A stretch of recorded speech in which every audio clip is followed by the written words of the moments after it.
Yo, yo, yo, Thought Warriors. What is up? Higher Learning is on. It is I, Van Lathan. And it's me, Rachel Lindsay.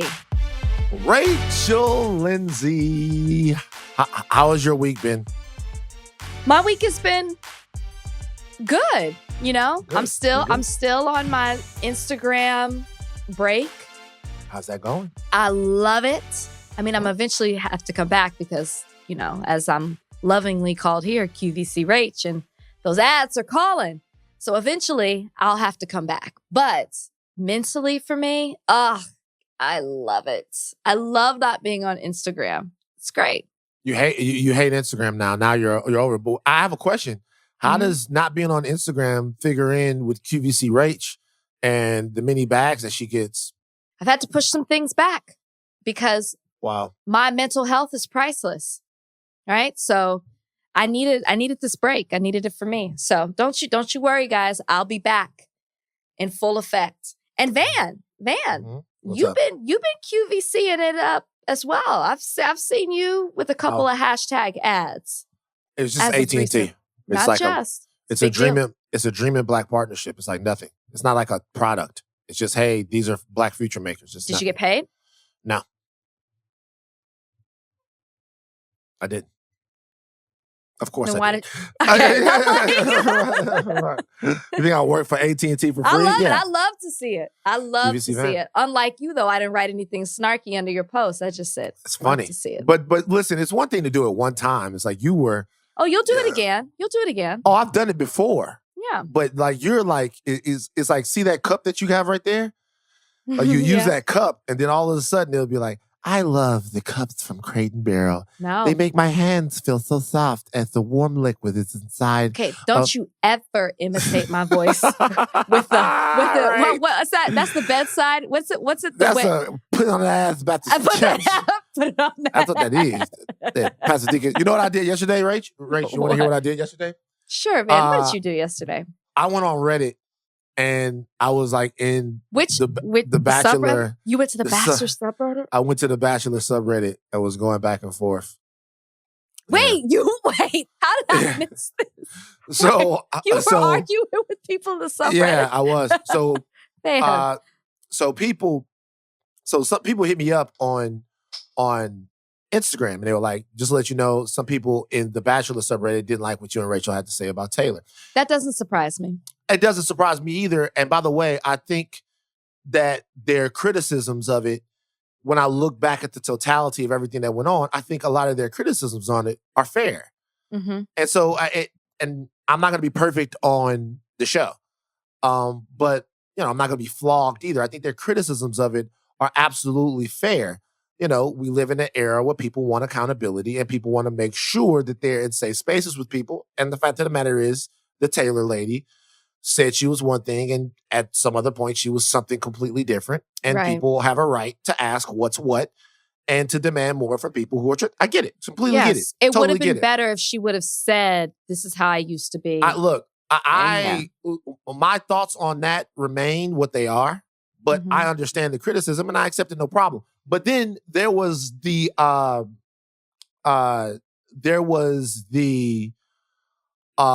other side of it. There's another Bachelor subreddit where people took, you know, the story I told about the Blackberry Farm thing, and about the tray, about the tray, and then the ancestors and stuff like that. Well, there was they made a thread about that. They were like, Van Lathan says that you should that he wants to smack the tray out of a white server's hand to get revenge for things against his ancestor. And look, and no context. That's just the title of it. No context. That was basically it. I'll read it right now. Hold on. Like I'll read it. I'll read it right now.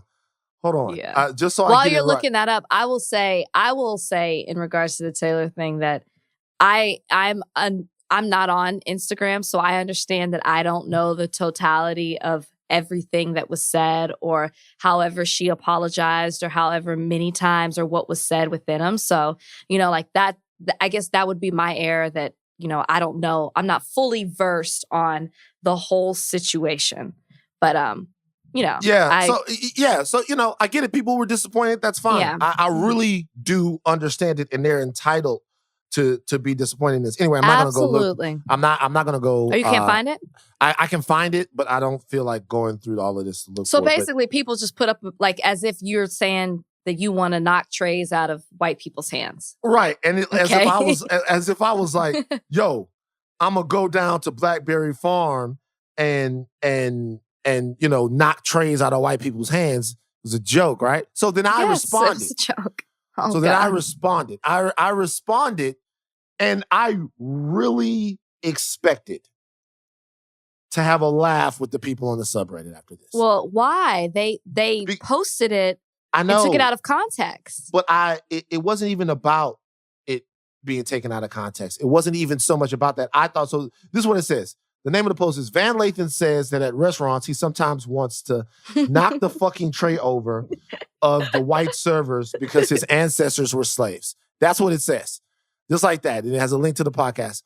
I thought that maybe there was some glitch in our communication, or maybe people were taking me seriously or whatever. Yeah. I thought that there was something off because I'm talking to people thinking that it's such an obvious joke and a send-up that everyone would have a laugh. Fuck no. It only got worse. Like You're in the wrong subreddit. I was in the Bachelor Nation subreddit. Okay. And not The Bachelor, where the people didn't like what we said, but are generally lovely people. And I'm not saying that the people on Bachelor Nation aren't lovely people either. I don't know them. They just get you more. And yeah, I'm just saying. I'm saying that, like, this is people that people are upset, so they got the swords out. So we went back and forth all night till I was just like, yo, I can't. Van's likable, cuddly, fun. Hey, it's me, Van. It's not gonna work. They're not fucking with it. Yeah. So I had to just like leave it. But I was going back and forth on the subreddit, and I found it. It was a lot of fun for a little while. Yeah, you like that kind of stuff. You don't like it?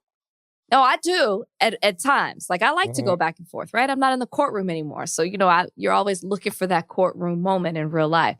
I'm not doing it on Reddit. Now I'm curious. Now I want to go see this back and forth. Was it one? Were you going at it with one person, or is it just like the whole sub? There was one person, and look, this is what I think, and this is the most interesting thing. Like, I don't try to make snap judgments about people. I judge what they've done and how they've reacted to it, right? But like, I don't. The canceling thing is funny to me because, like, I believe it's almost in a weird way, like.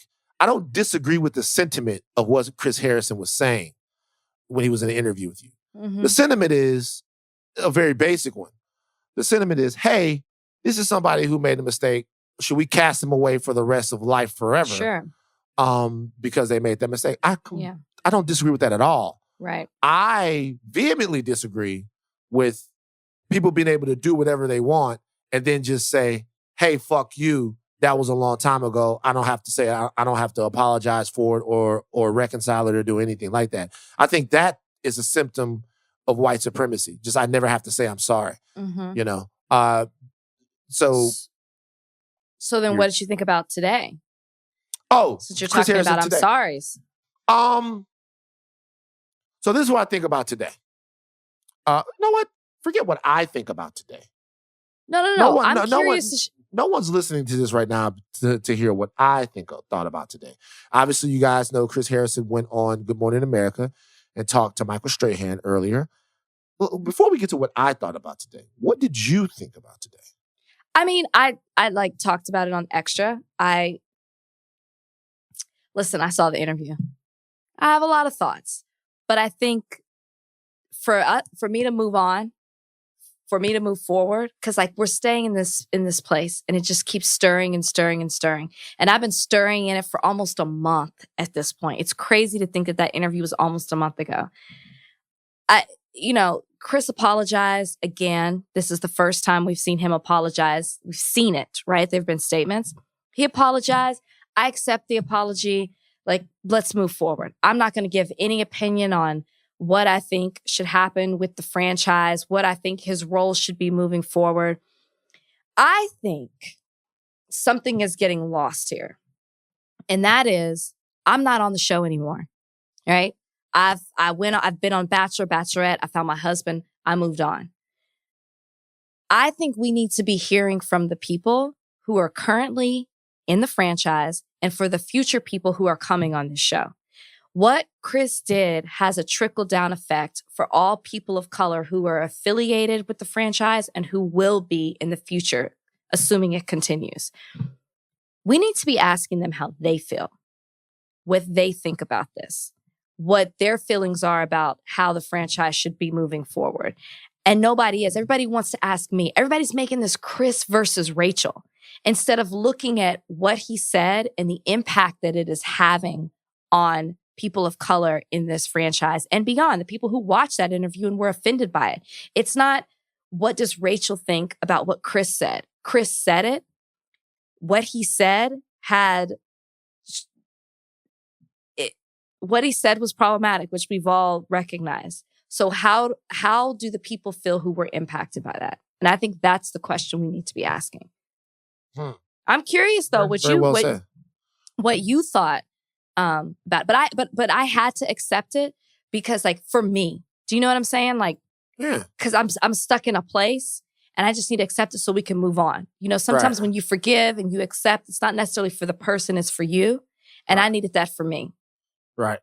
So I'm not in any position to like demand an apology from Chris Harrison. Like he didn't do me nothing. So like I don't know. He apologizes.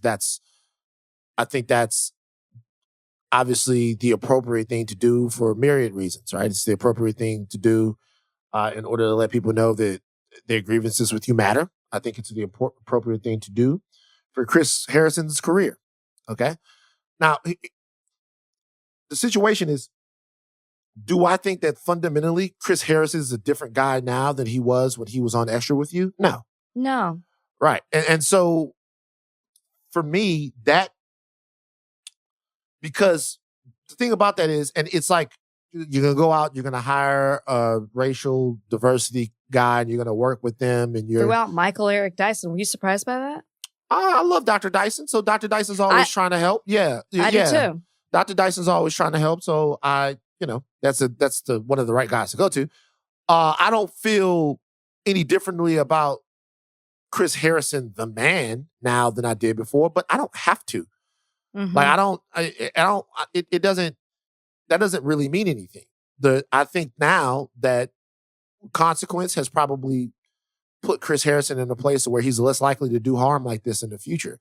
He's less likely to do that. And that actually has to be worth it to people. Yeah. I don't really need purity out of people. I just need an understanding of the basic societal contract, which is that we're here too. Yeah.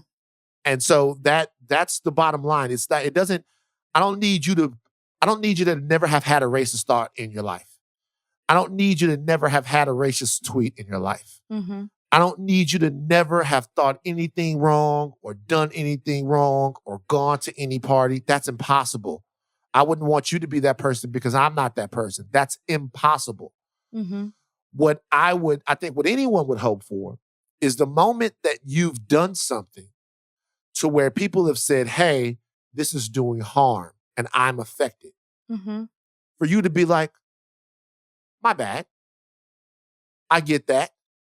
I might not understand it, but right now I'm going to give you the space to be a human being because I've done something. And that's just basically has nothing to do with race or gender or anything like that. It has to do with what kind of world you're trying to live in. Mm-hmm. And the thing about Chris Harrison's initial deal is there's something sometimes in America that stops white people from doing that. Rather than them saying, hey, I hurt you, I'm going to try to understand or even talk to you about it, they say, how dare you be hurt by me? Yeah.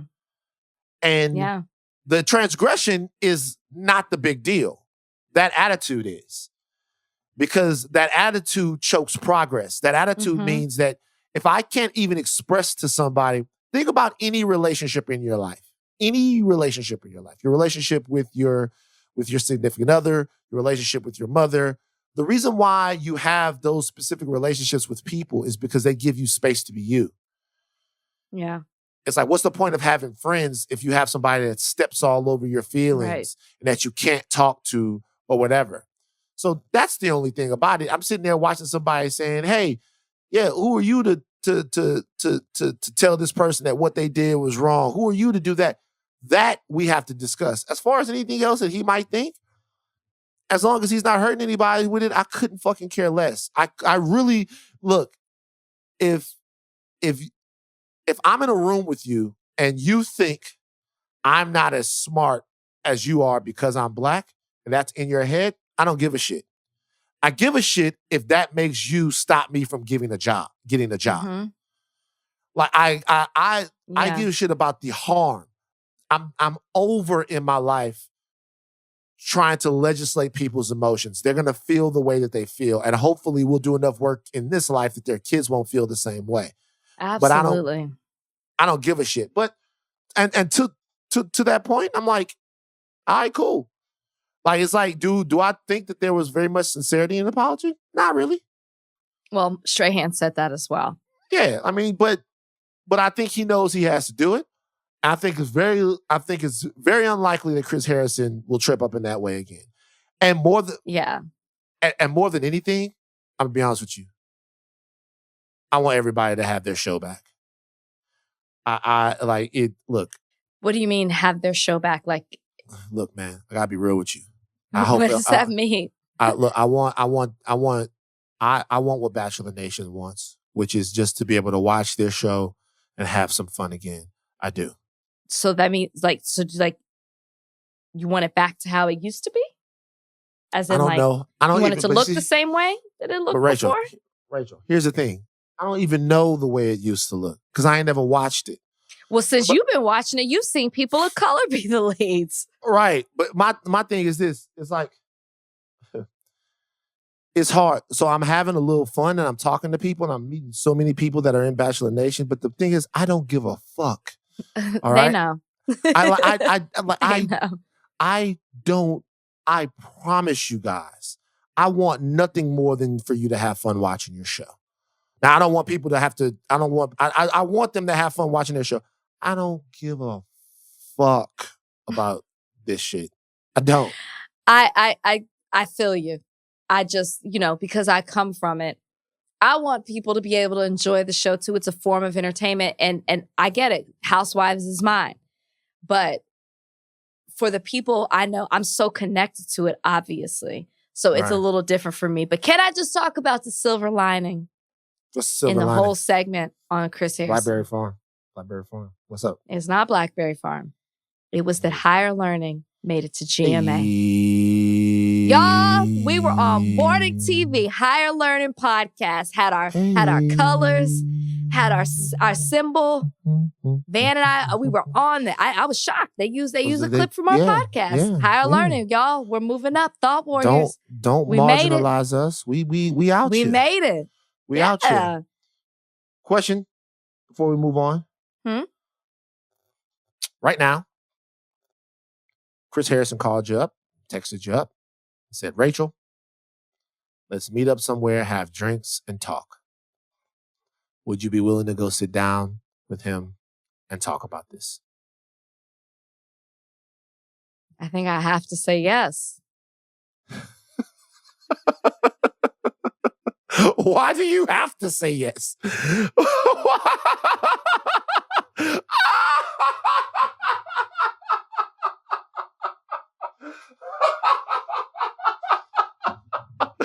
All right, enough. No more. This is it, guys. No more of this is it. I cannot. I accepted so we can move on. I can't. We ain't gonna talk about this again unless it's dealing with the franchise making a decision, because we obviously have to. I cannot. I can't. And I think Chris would agree, which is why he would never call me or text me up to say, let's have a drink and talk. y'all should, man. Y'all should. No, listen, if Chris, honestly, if Chris called me up and said, hey, I want to talk, I would talk to him. I would I would of course go and talk to him, but he's not going to call me up. They asked him that. When's the last? Have you talked to Rachel? Initially, I talked to her. Initially. Yeah, but then you kick that man back in. Stop. I'm just joking. I'm just joking, guys. No, you can't anymore. Here comes Reddit. Here comes Here the comes subreddit. Subreddit. Damn, the subreddit was on my ass. I can't believe you were playing with them. I cannot believe you spent time and energy until you fell asleep. No, I'll be honest with you. I give them credit. They stuck to their guns. I had people telling me that I made fun of Uber drivers and Best Buy workers, and I was like, Jesus. Oh, wow. Like, they stuck to their guns. No sense of humor in that subreddit. No. I'm not saying they don't have a sense of humor. I'm saying they wasn't fucking with what I was saying. Those are two different things. But you were joking. I'm saying that they didn't like, I can't talk about them people's sense of humor. I don't know them people. But what I'm saying is that I'll say it. After that, I was like, all right, cool. But shout out to them. Shout out to everybody. We're going to keep it moving. Because once again, guys, I'm just fucking around because I don't give a fuck. Yes, all right, I don't.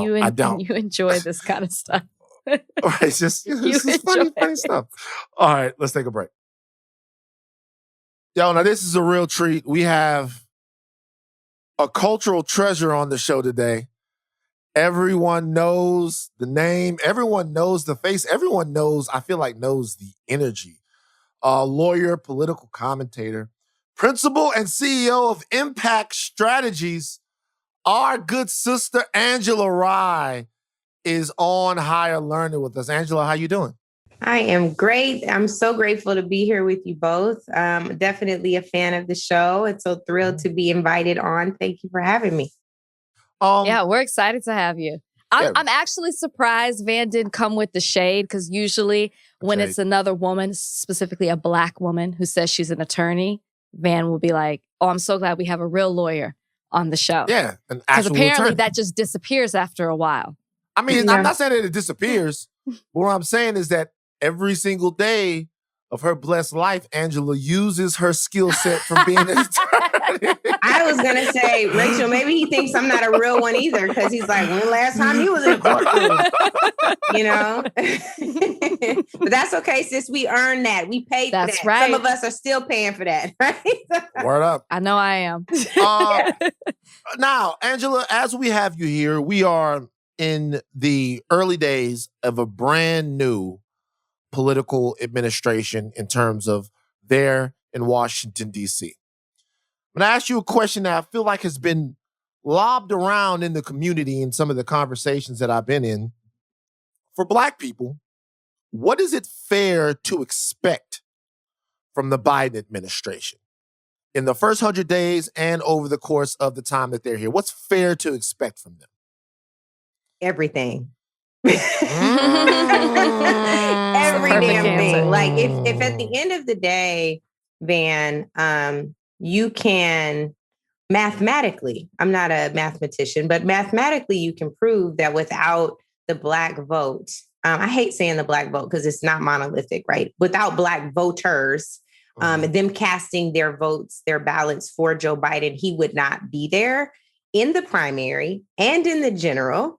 Then logic follows that whatever it is that we ask that can be done either with executive action, executive order, or with his urging that the House and the Senate consider a measure because he will sign it into law, the answer, sir, is everything.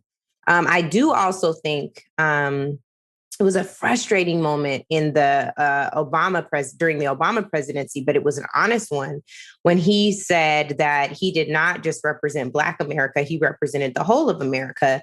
And in a meeting that I was in, he said that activists, that the Congressional Black Caucus needed to push him on issues that we thought were important for us.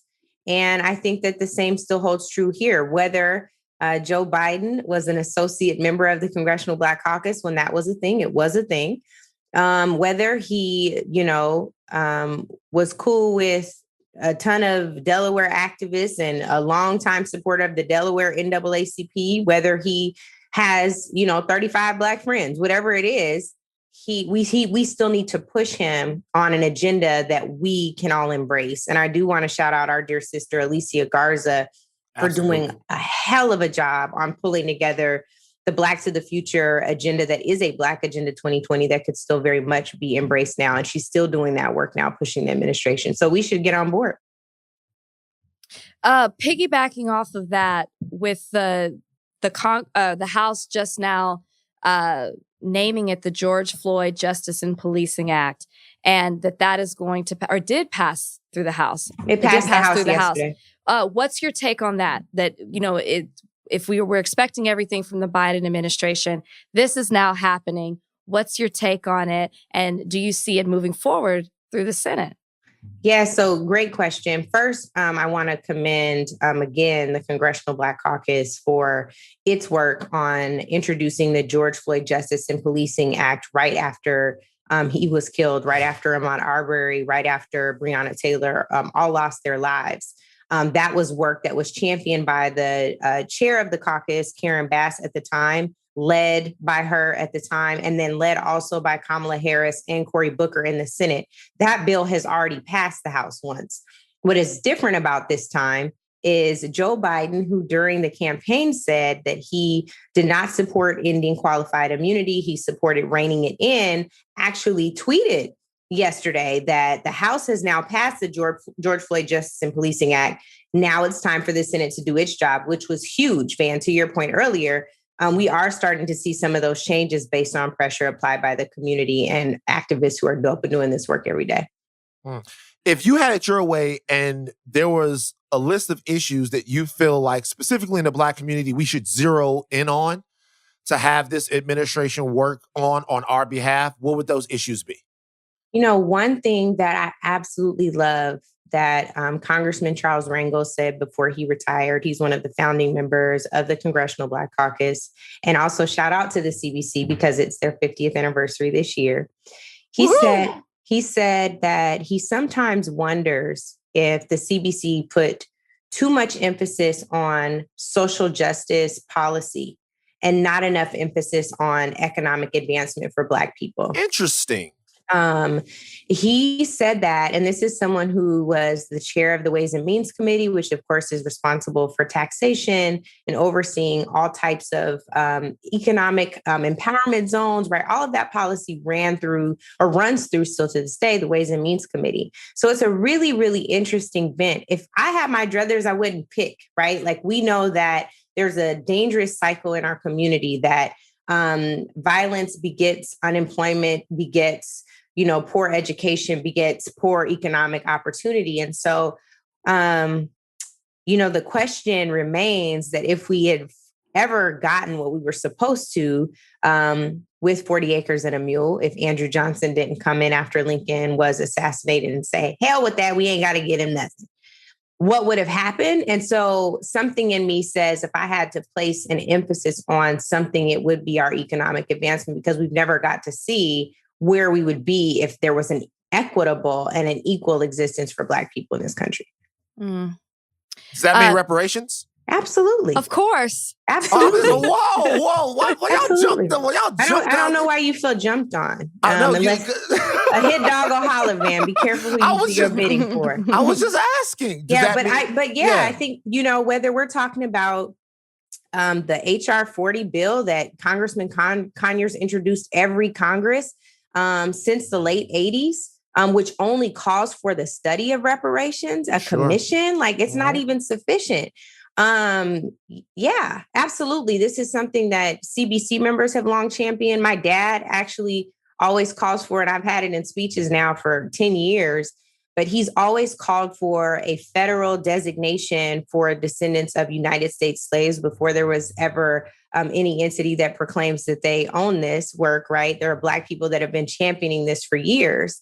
And with that, I said, well, Daddy, why don't we have a state and local designation too, that would give us access to education without, going beyond affirmative action, which we know traditionally doesn't benefit us, whether it's ensuring that we have real access to federal, state, and local contracts with the government, ensuring that we have first priority on jobs, real access to capital, that venture funds would have certain set-asides for us in developing businesses. There's a gazillion ways we could do it. And let me tell you something about white folks in government. They figure it out when it's for them.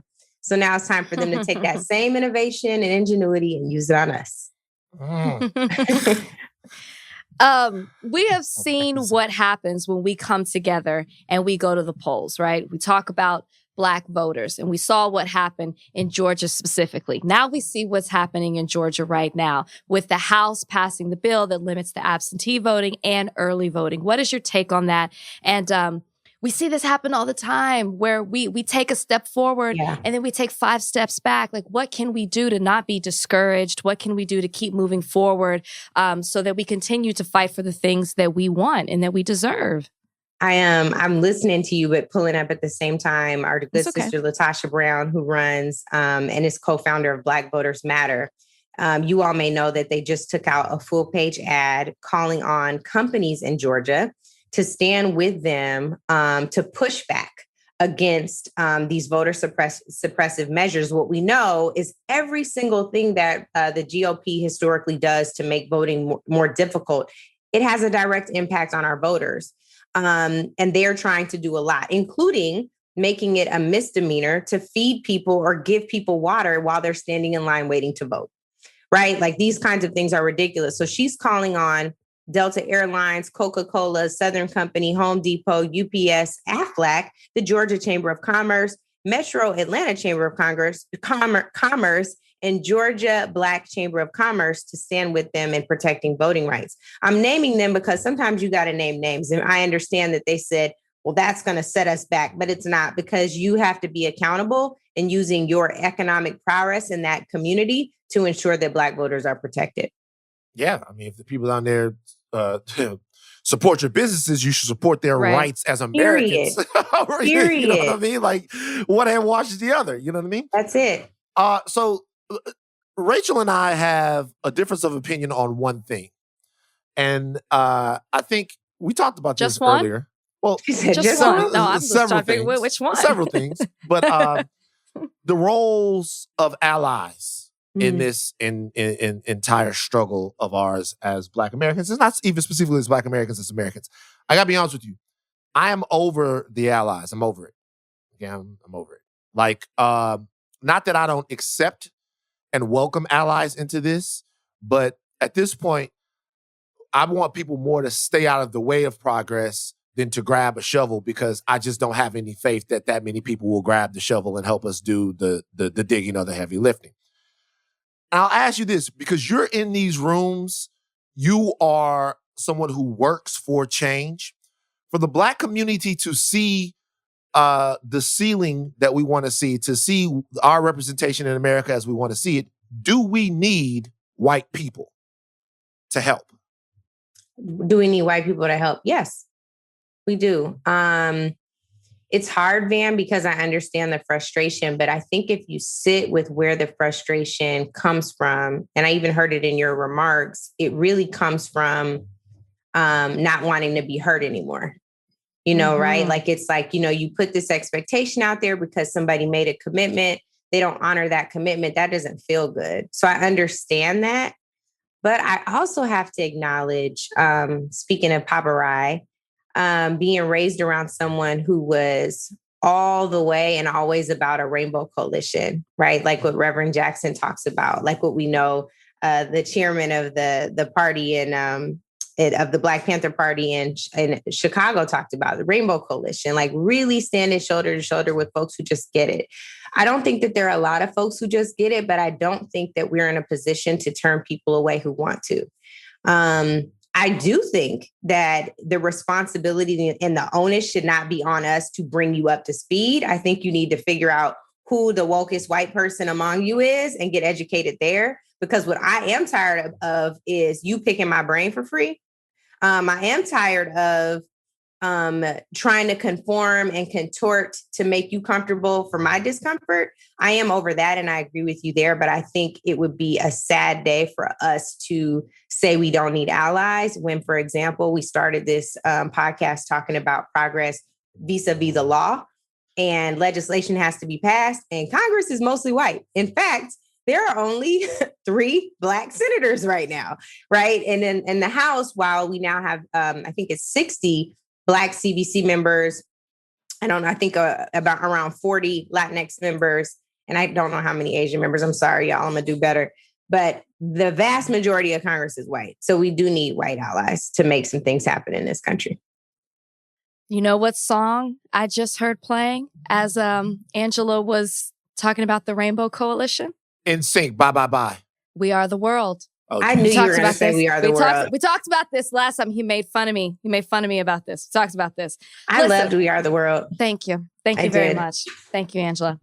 I want to ask you this because I'm personally going through this right now, like my own struggle. But you're constantly in the media.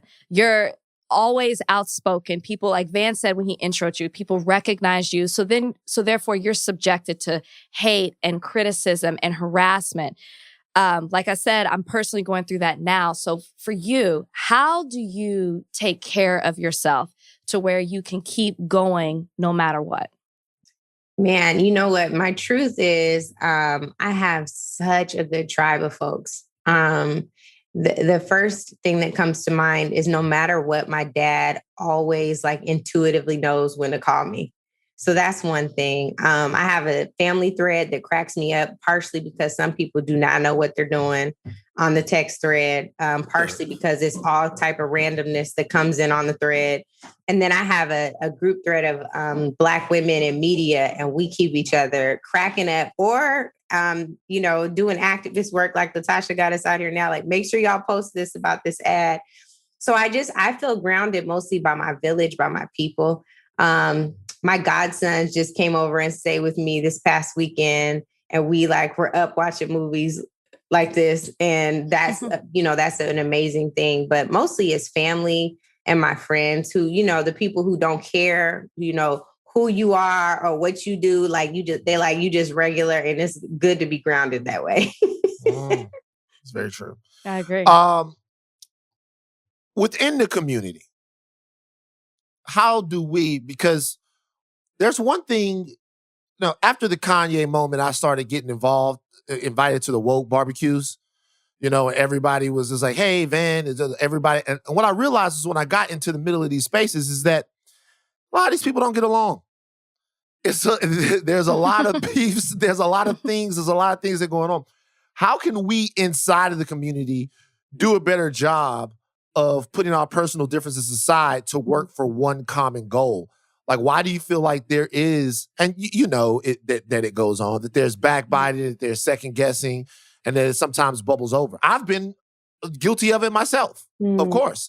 So, like, what is that about, and how do we get on code as a group of people who want better for each other? We got to heal. Like, that's the most, it's like, oh, that's simple, but it's so hard. It's like, intense work. And when you're a people that has, our very existence in this country is built upon our abuse and is built upon people not seeing our humanity. And so, Van, some of those spaces where you were invited into, you were witnessing people who were probably screaming over each other because they never felt heard or seen.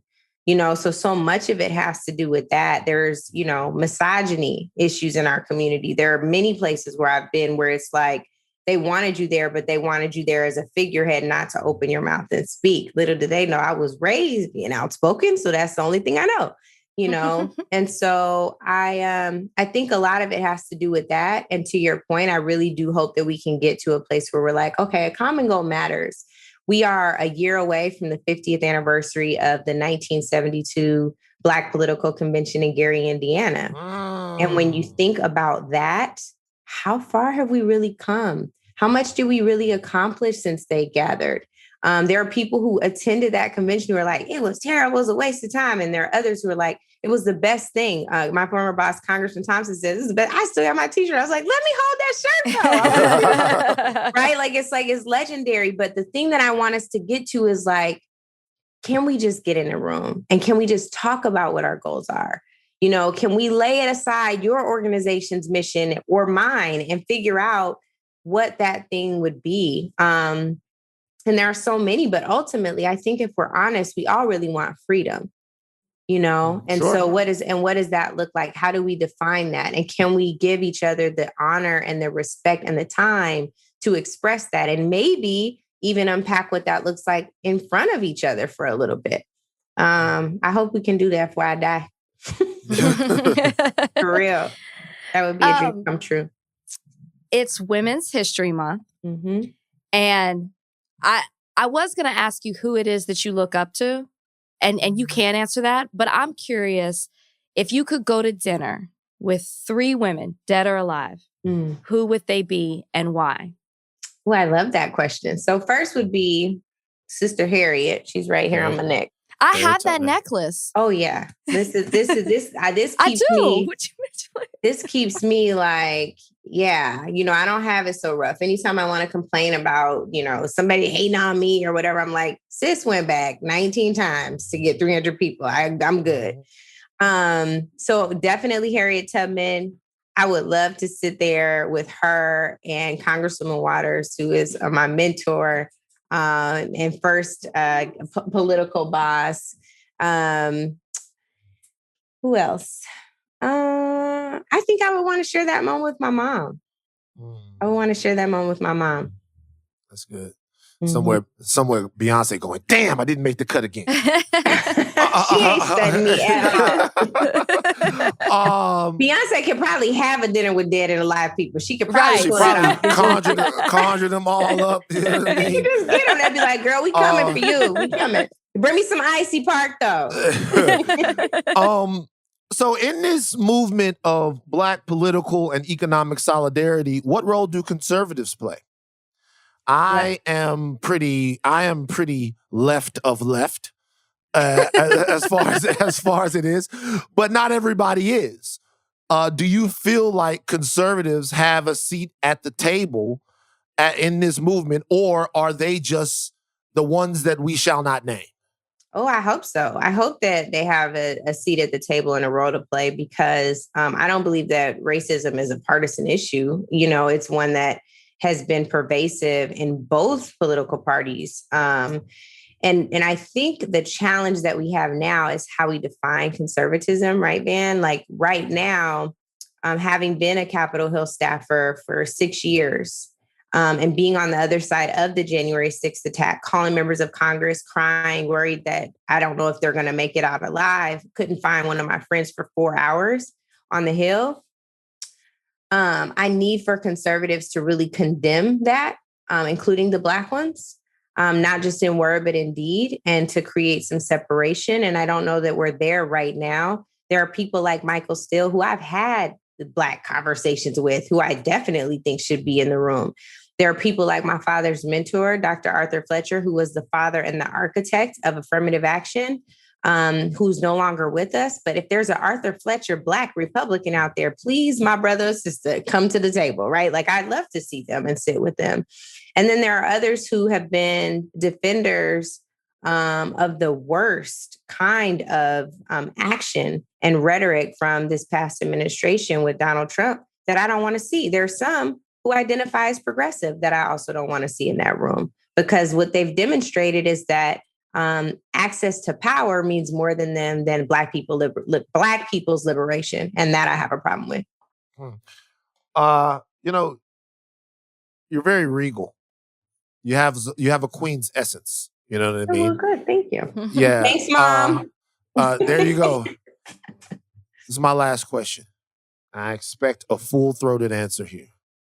What's the most ratchet thing about Angela Rye?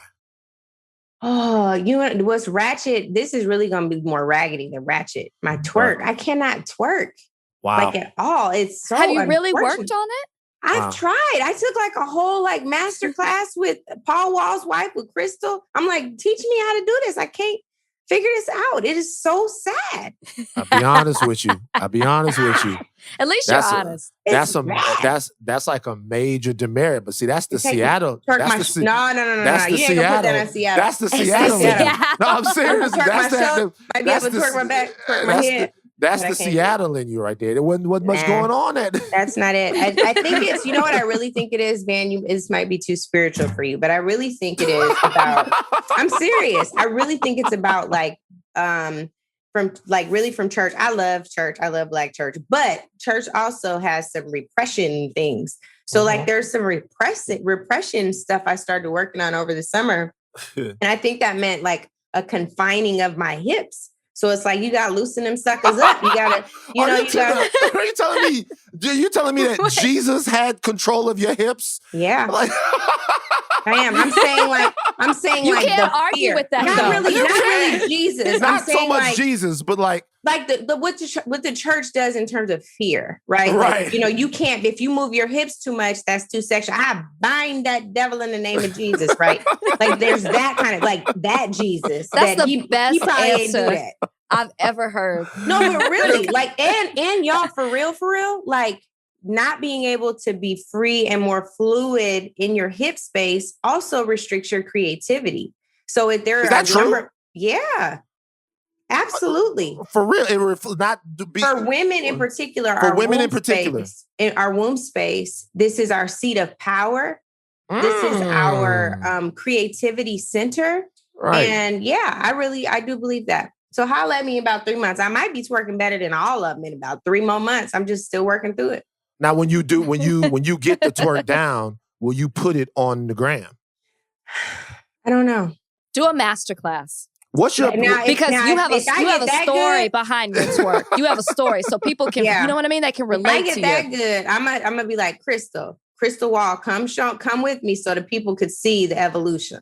It's like I'll tell y'all straight up, this is the perfect twerk caption because you know how a girl will put a cap that she'll like be showing her butt and she'll be like, "When I was back in the 6th grade, nobody paid attention to me, and this is why I'm sharing my sexual." This is the perfect twerk caption here. Yeah. You put the twerk up, but then you put the classiest caption ever so that people like, I'm glad she found her freedom of her hips and her womb and her creativity and all of that stuff. I'm trying to tell you, it's something to that. I'm trying to tell y'all.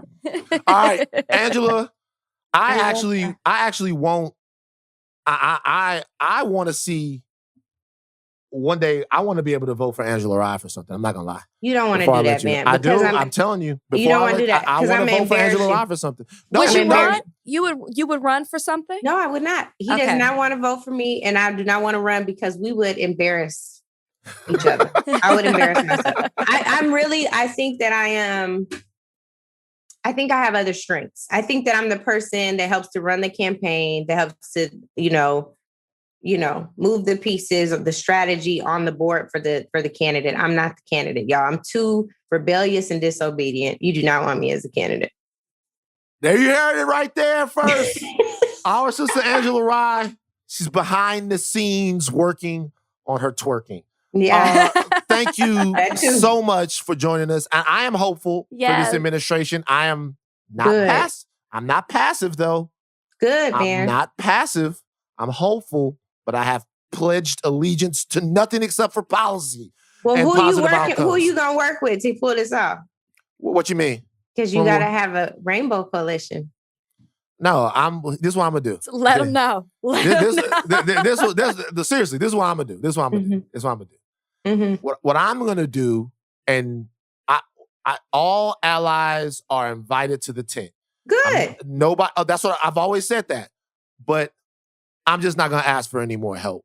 I'm not gonna ask anybody. I'm not gonna get mad for somebody if they don't post something. I'm not gonna get mad if I can't anymore. The only people who I can be concerned. In addition to posting, what else are you gonna do? How are you gonna advocate for the agenda you want?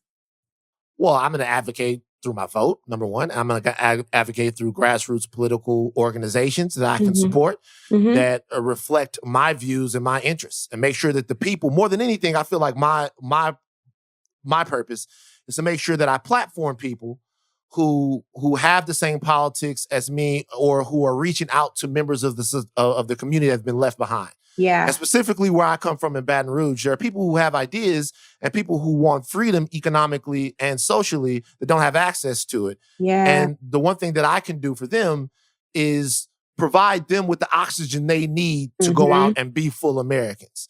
Yeah. And so, I don't want to run for anything either. You sound ready. I don't. I don't. No. But like my man Gary Chambers down there, he's running. Yeah. So I do something with him, or Ted James. Shout out Ted James, my man. James. Yeah. So make sure that those guys have what they need from my media platform. That's what I do. Yeah. Well, you will note that, and Ted can tell you this firsthand, that there is a whole ass Republican legislature that he has to get things through with. And so them allies, you're going to need them everywhere. And even if Gary, I wish you the best in your race. That's a seriously contentious primary. But whomever comes out of that special election, rather, will have to go into Congress and work with allies. To work with them, that's fine. That's your job. We're interdependent, Van. Hold on to the truth of the Rainbow Coalition. I'll try. Black Lives Matter forever. Black Lives Matter. Angela, thank you so much for joining us. By the way, before we make sure listen to On One, which is your podcast on Apple, and then you have a show on Tidal as well. Just tell people what you got going on so they know where to go get more Angela Rye. There's so many things going on, but yes. So the main thing on Tidal, I have one episode left. On One with Angela Rye is my podcast, and that is a lot of fun. We have some good ones coming up, including a pretty contentious one with Carl Hart. Wow. I like Dr. Carl. I like Dr. Carl. Okay. Yeah. Well, that makes one of us. And then we also have one coming up with Kirk Franklin. That's amazing. So, yes.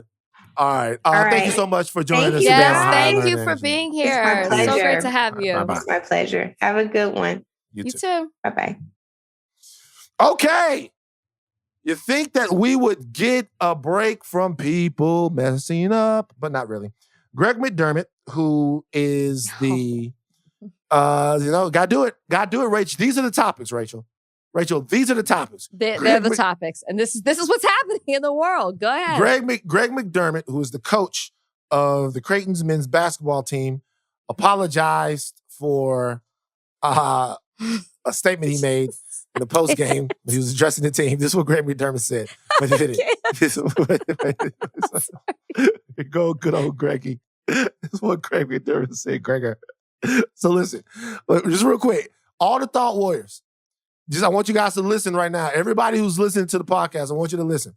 I want you to listen and tell me, everybody just take off your rage for a second.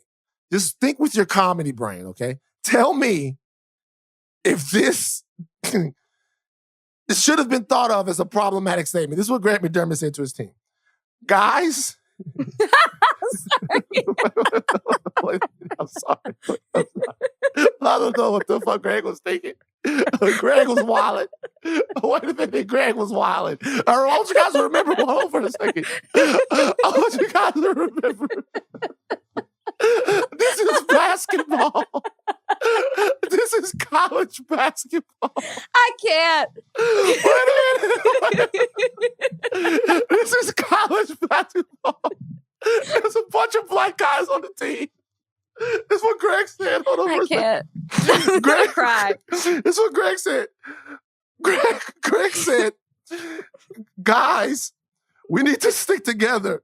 We need both feet in. I need everybody to stay on the plantation. Greg said, he said, I can't have anybody leave the plantation. We got to stick together.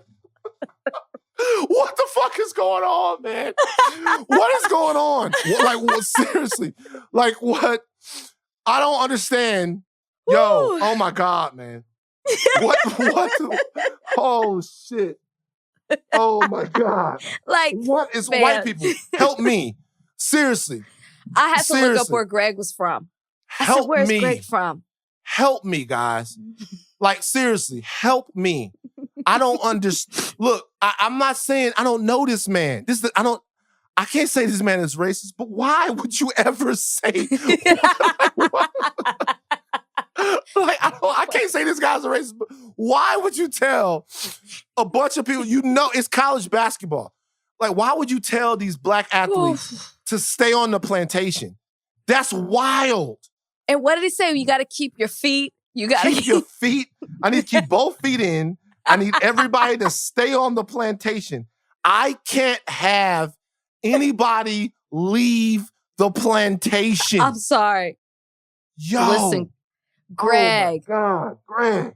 There are so many words that you could have inserted instead of plantation. Van, that's obviously we all know what a plantation is, but never in my mind does the thought that I would never use that analogy. Ever. Right. I don't know if he heard somebody else say it. He's from Iowa. I had to look at where he's from. He's from Cascade, Iowa. I don't know if this is just a phrase from Cascade, Iowa. I need, you know what I also need? I need more to the story.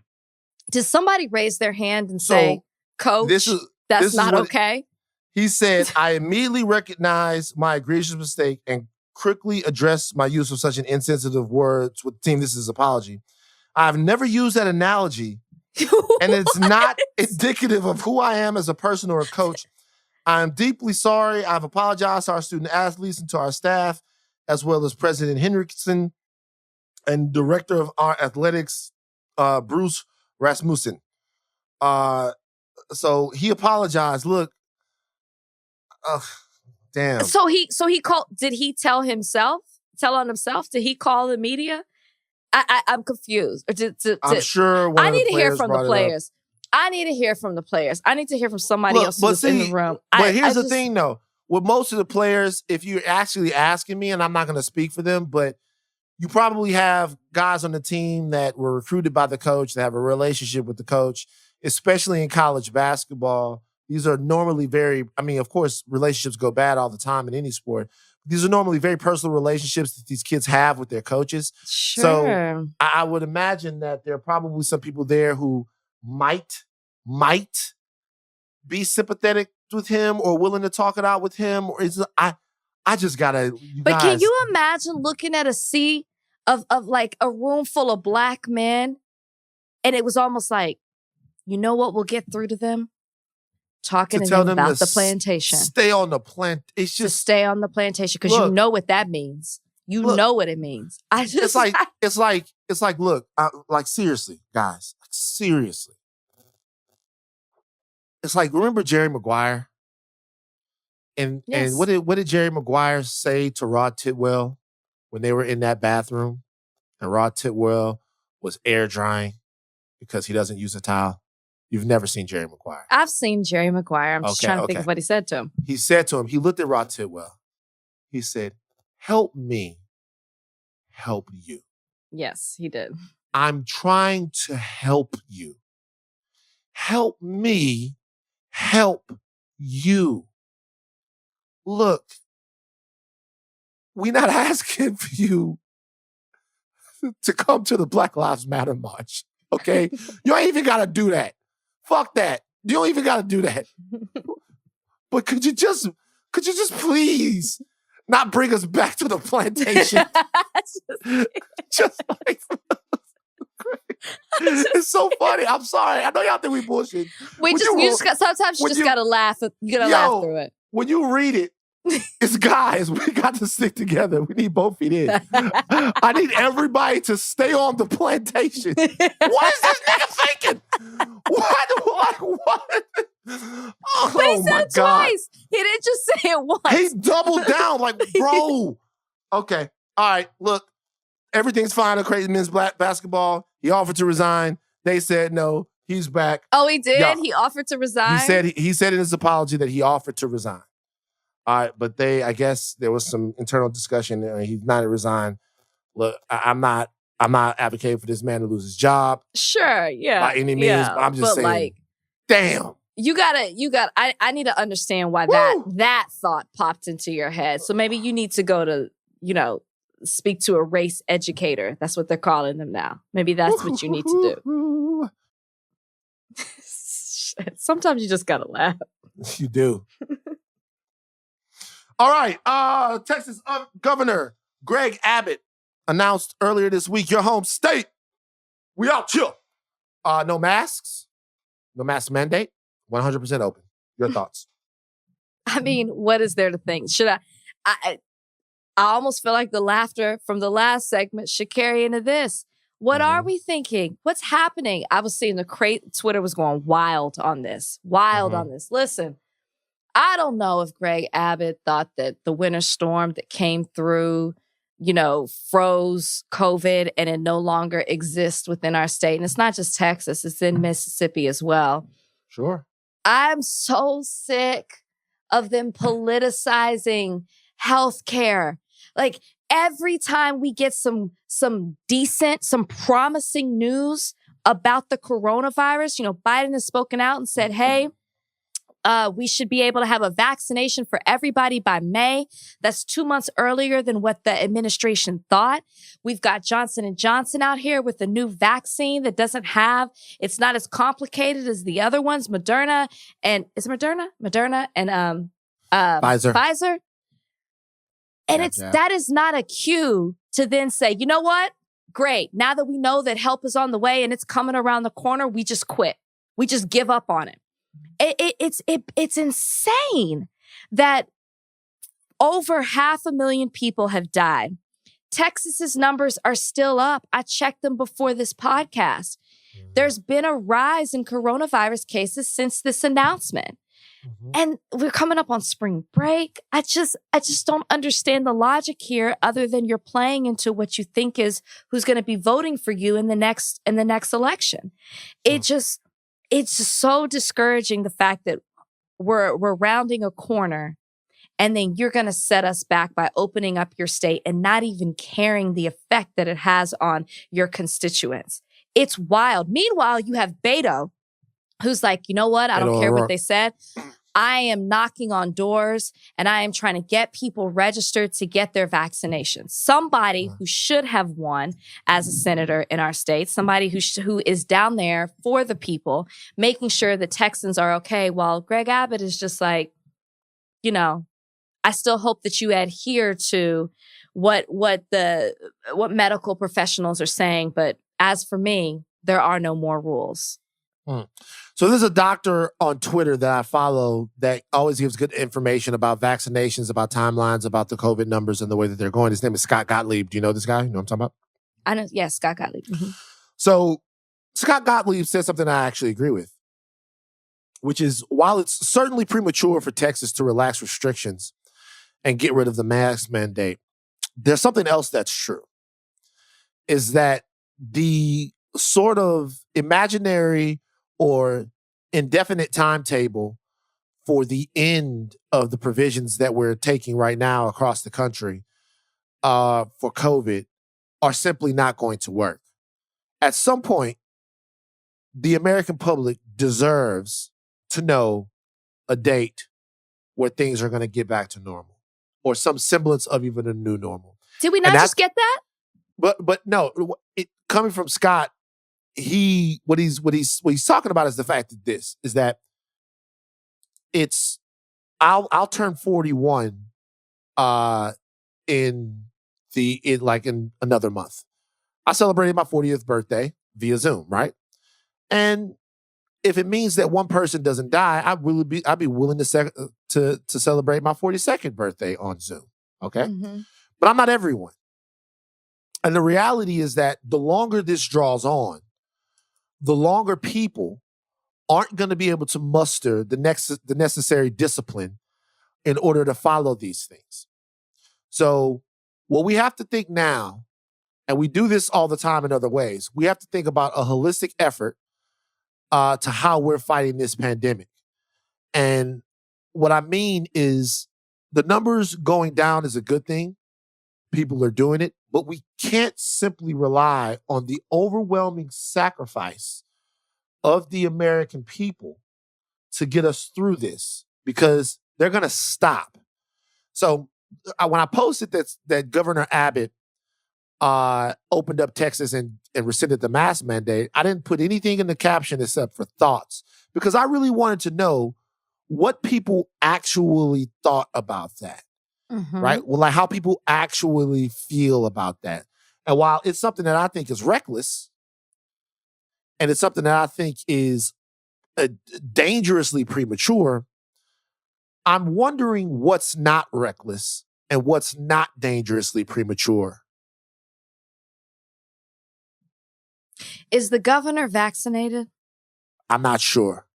That's what I would want to know. I would imagine that he is. Then I have a huge problem with it. Because once again, you're looking out for yourself instead of for the very people who elected you into the position that you're in. Right. If Governor Abbott and his family is vaccinated, then you literally just said you don't give a fuck about Texas. Because you're obviously fearful of this virus because you went ahead and took measures to protect yourself and your people rather than protecting the people of this state. That I have a huge problem with. I get what you're saying, but my gosh, we just got promising news. I understand. We have a new vaccine that's easier and more accessible to the American people. And Biden is saying that everybody can get vaccinated by May. Now, whether everybody or not people wants to, that's what I was going to say. Whether or not people decide to get vaccinated is up to them. But the fact that it is available, which used to be the biggest issue, we didn't have enough of it. We didn't have enough supply for the demand. But the fact that you're just going to go ahead and jump ship without really giving an explanation as to why, when we've just seen Texas experience one of the worst disasters to the state, and then you're going to add this on top of it. It's just, I think, and maybe that's what it is too. To be from Texas, to know what people went through, to still see people suffering from the effects of what happened with that winter storm, which again, the people in Texas were not properly taken care of for. And now, weeks later, you're going to announce that the whole state is just open. It's a free-for-all. It just adds insult to injury. And I don't know what Greg Abbott is thinking. Somebody needs to let me know if that man is vaccinated, though, and his family. They done it. They didn't cancel my man, Dr. Seuss. They canceled him. Whoa, cancel. Trigger word there, Van. Did they cancel or are they They canceled my man, just Dr. removing Seuss. Problematic images, messages for the children? They didn't box. They like Shaq. They didn't box Dr. Seuss right out the paint. Tell us how you really feel. I can't believe they did this. I can't be. Were you a big? Well, I was going to ask you. I don't remember being a big Dr. Seuss fan as a kid. I have The Places You Will Go. Somebody gave me that book. Right. I think that's the only one. I spoke with two kids one time. They gave me a Dr. Seuss book. I'm not sure which one it is. But I don't remember being... Honestly, those figures creeped me out. You didn't like the art of I Dr. don't like Seuss. the art. I think they're very, very creepy. They all look Grinchish. And I'm not a fan of the way that those things look. I fuck with Dr. Seuss. That's great. The message or the imagery or what does it for you? Dr. Seuss was just delightful. And it reminds me of a time when I was just like learning to read, and I would go into the library, and we don't go into libraries enough anymore. But there's like a specific smell that all of these books together have. I love library book smells. Yeah, it's like, I would remember because they didn't have, it was like the Dewey Decimal System, and you had to go and find your book, and there was a book cart. Oh, yeah. And sometimes your book wouldn't be on the shelf, and you wouldn't think the book was checked out, but all of a sudden you see somebody about to put the book back on the cart. Just all of these little things about reading. Yes. And stuff like that were like amazing. When I was old. We are old. When I was going to University Terrace, University Terrace Elementary School, Baton Rouge, Louisiana. I remember this was one of the biggest disappointments in my life. Would you like to hear about this? Please. So I was in the library one time, and our mascot was the Eagles, right? Okay. And we were in the library one time, and I would stay in the library and read a lot. And I saw that we were just getting our first computer. There was one computer for like the whole fucking school.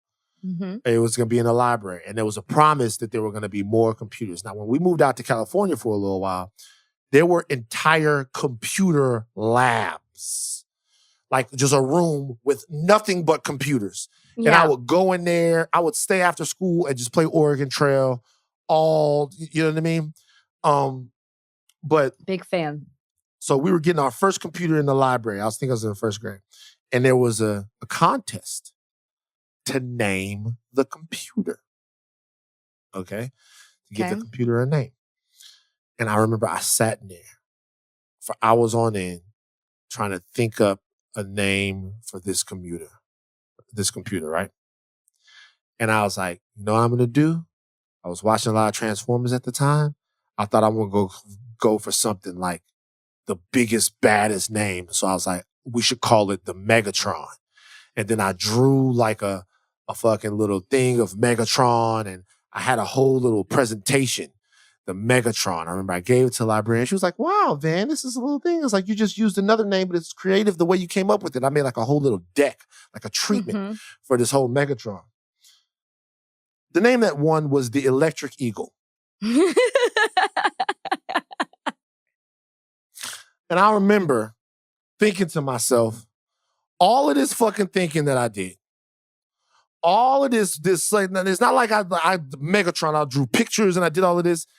There was some dude that went, hey man, it's electric and we the Eagles, so let's call it the Electric Eagle. I never forget, graduated high school. I went back to UT to work with the kids. And I look over there in the corner, new computer, but you know what the fucking name was? The Electric Eagle. A legacy of my shame. Man, you took a name from somewhere else and tried to name it the computer. At least Electric Eagle was original. Excuse me, Electric Eagle is a fucking 5 times better name than the name that I came up with. But the fact that it was so simple taught me a life lesson. Anyway, back to that happened in the library. Megatron. The Megatron is what I came up with. You were drawing treatments. I was drawing treatments. Stop. I was drawing out that whole little thing. So 6 of Dr. Seuss's books, since we're talking about libraries, 6 of Dr. Seuss's books will no longer be published over offensive images. One of the stories used the word, Chinaman, and one had 2 characters from the African island of Yurka that are depicted as shirtless and monkey-like. Okay. So they're not going to publish these books anymore because there's some offensive images in them. Your thoughts? I mean, I was unaware that the man behind Dr. Seuss had such a racist and anti-Semitic past. Talk to me about it. Did you know that? Did not.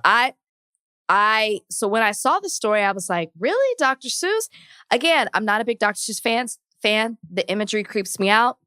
But I thought, really, I don't remember things being problematic. That again, I'm not well versed in Dr. Seuss. So I did a deep dive. Apparently, Geisel, I'm not quite sure how to pronounce his last name, was extremely racist and drew, before he got into Dr. Seuss, was drawing cartoons that were very racist against Black people and Jewish people. He has a history of this. He didn't hide it by any means. So that transferred or was translated into his imagery with Dr. Seuss. So I am all for removing these books because there are these subtle messages that are placed in these children's stories for children to, digest, and it's in their subconscious. So if we're trying to remove that, if we're trying to make the next generation better, and this man has a public problematic past, then why are we fighting so hard to keep these books because they were important to our childhood? We were unaware of the history, the problematic history behind them. So now that we are aware of who the man is behind Dr. Seuss, why do we have such a problem with removing these 6 books? Dr. Seuss has hundreds of books. It doesn't take away the legacy of Dr. Seuss. It's not like they said Dr. Seuss should be canceled and all his books should be removed because of the problematic person that was behind them. They didn't do that. They just removed 6 books. So I don't understand what the big deal is. So it says, before he became a giant of children's literature, Mr. Geisel drew political cartoons for New York-based newspaper PM from 1941 to 1943, including some that used harmful stereotypes to caricature Japanese Americans. Decades later, he said he was embarrassed by those cartoons, which he said were full of snap judgments that every political cartoon has to make. Okay, Random House has said Random House publishes Dr. Seuss books.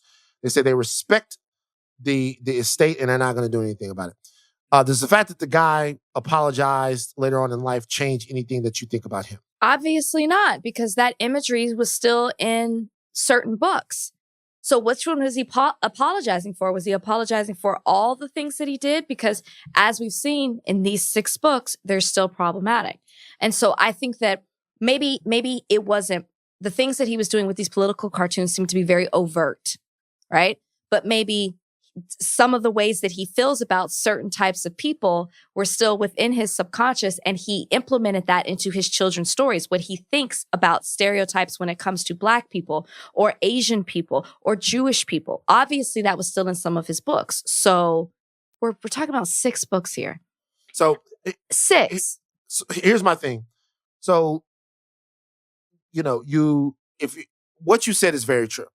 You have a book where it's the African island of Yerka, shirtless, shoeless, resembling monkeys. See, the problem with this, I know that doesn't seem like a big deal to a lot of people. They're thinking, hey, they're trying to take even Dr. Seuss away from us. No, what you're trying to stop is implanting people's minds, like you said, with images of subhuman Black people in other cultures. Now, would you be against reprinting these books with different imagery? No, I wouldn't be against that. Yeah, so I wouldn't either. So, and I don't know these books particularly. I think that a lot of times things need updating, right? I mean, and look, I go back and watch old Eddie Murphy movies, and I watch them and I go, damn, you know what I mean? Or you listen to rap that I listened to back in the 90s, and I'm like, wow, we was wilding. You know what I mean? Doesn't mean you throw away the people. It just means that sometimes for something to still exist in this current climate, with the current consciousness that you have, sometimes things need a little update, And or I think they it's remain so as fair for relics you of to what they say were. that. Yeah. But see what you're saying? That's fair. People want to say, oh my God, they're canceling Dr. Seuss. Who's next? And it's like, nobody's canceling Dr. Seuss. You're not ripping out all of his works and who he is as a person. You're not taking that away. You're taking away certain pieces that are problematic.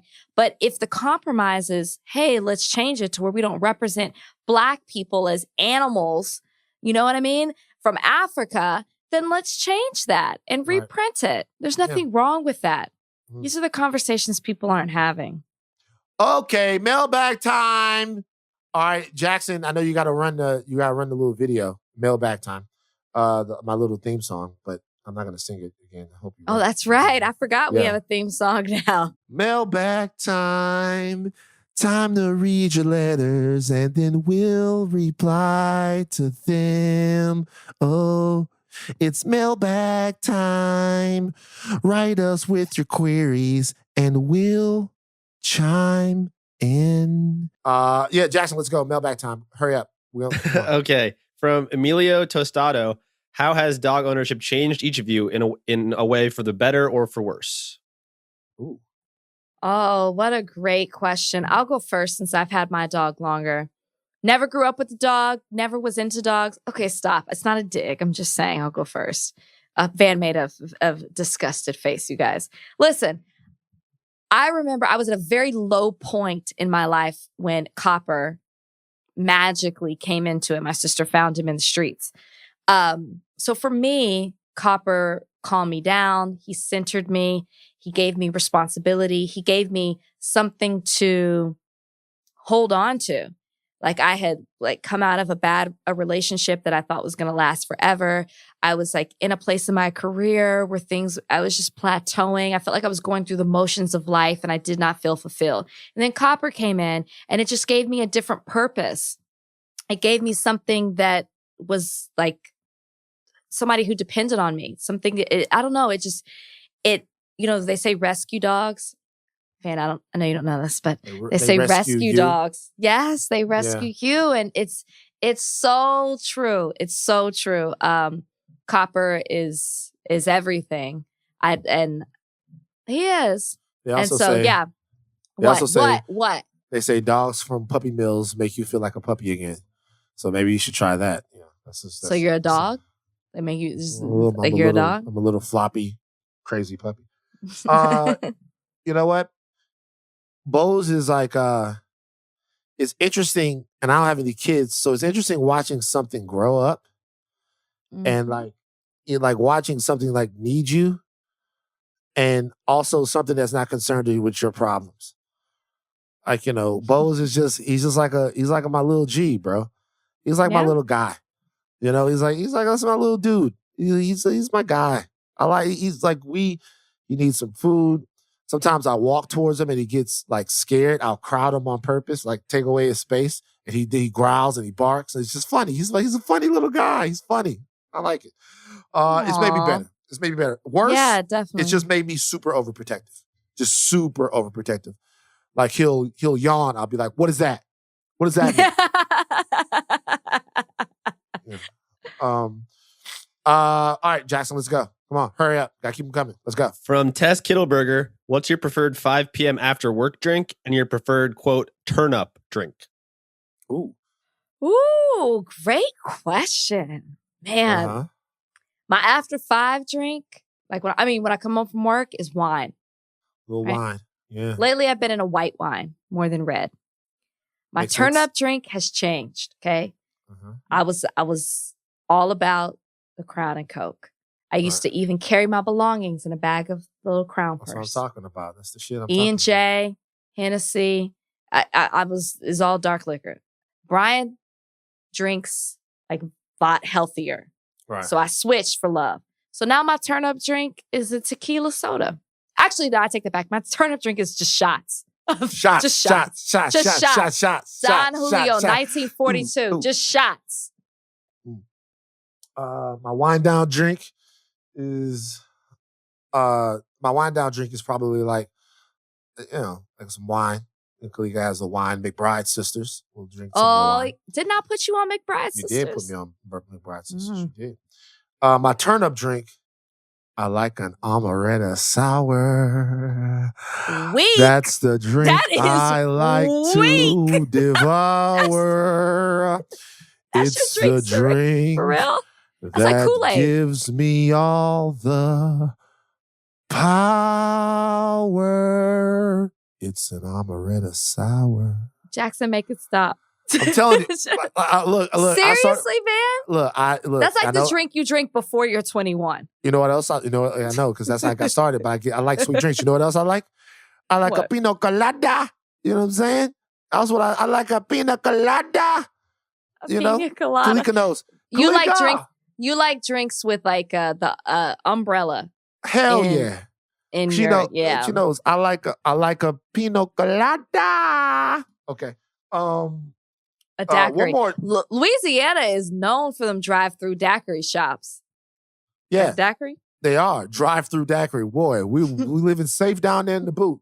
Jackson, one more. Do you want to do that question from Deandra or no? Sure.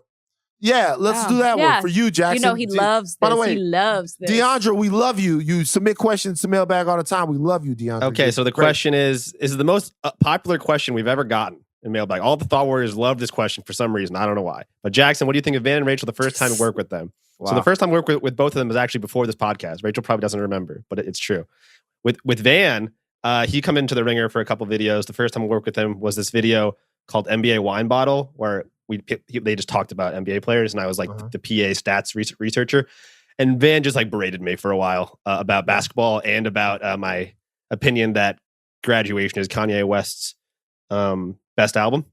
Yes, but I liked it. I liked Van right away. We got along really well. Rachel and I actually briefly worked together. Rachel, do you remember that Hulu show you did for us? Can I steal you for a second? You worked on that? Yes, I did. I worked on the Ringer did a Hulu thing where we did a Bachelor recap show that Rachel was talent on, and I was working on that. But I didn't really get to know Rachel very well. We just met very briefly. But so this podcast was the first time I really got to meet Rachel. And when I told some of my family and friends that I was doing it, they were all like, "Oh my gosh, you're going to get to work with Rachel Lindsay." And Rachel has turned out to be as delightful as everyone said she was. Thanks, Jackson. Okay, Jackson. Whatever. Fans jealous. Thanks, Jackson. All right. Rach, you got an unexpected ally of the week? No. When there's certain weeks where I'm like, no. You're gonna love. I ain't feeling it. You're gonna love mine. Van. Chris Harrison. Chris Harrison is my unexpected ally of the week because this is the week that Chris Harrison blessed us and graced us with the apology we've all been waiting for. Next on the bat, you know what Chris Harrison did? He gave the entire Bachelor Nation a rose.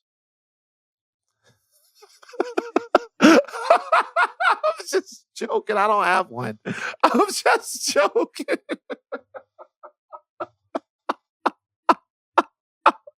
I'm just playing. I'm just joking. I'm going to give my unexpected ally of the week to George Bush. W. Wow. Yeah, man. Wow. To George W. Bush. Whoa. Okay. The mustard's off the hot dog now. Wait, did you watch The Bachelor this week or no? Did you watch the reunion? Okay, I didn't watch it. Move. I'll watch it next week. Next week is the fucking. Don't. Just move on. Because we are in for. I'm nervous. I'm nervous for this episode the next week. All right, we'll see. We'll see what happens. It is Fantasy Suite Week, though. Ooh. You've been waiting for it. You've been asking. Daddy. Take me to the Fantasy Suite, Daddy. I want to go. I want to go to the Fantasy Suite, Daddy. Maddie, Daddy. Clip this. I would like to repost this when I come back to Instagram. Maddie, Daddy.